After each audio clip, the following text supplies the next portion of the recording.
At this cafe in Deal, service is always with a smile. Even though each coffee is becoming more expensive to make. As energy prices rise, business owners are struggling to balance the books. Chris's gas and electricity bills were around £15,000 for the last year.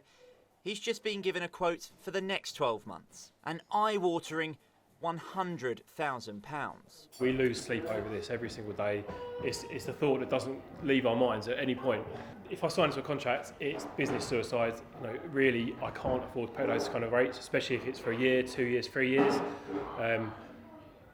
We don't want to close the business. It's the last thing we're going to do. We've put so much effort. We've been here for 8 years, and we want to keep our 25 staff employed. To put it into perspective, if Chris was to pass on those overheads to his customers, a latte currently costs £2.90. But have a listen to how much it would now be. There you go, that would be £18.70, please. Something, of course, Chris can't do because his customers are feeling the pinch too. Cafes say they've already seen a 25% decline in footfall this summer.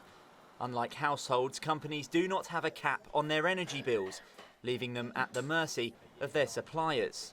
The Federation of Small Businesses is calling on the government to reduce VAT rates, but Alistair, who runs the Goose on the Green in Walmer, is fearing the worst. We invested everything we had. We sold our property to buy this business. If we don't keep going, we've lost everything, and then we're on the dole and we're homeless as well. The government protected us during COVID, and I think they did a fairly good job of that, and we're still here, which means that system worked. So the system of grants, cash inputs direct to the business is ultimately going to be the only solution unless they forcibly cap business and commercial energy rates, which I think is unlikely that they'll be able to do. With a tough few months ahead, Boris Johnson says help is on the way, but cafe owners say they can't keep that support on ice any longer. Joe Caution, ITV News, Deal.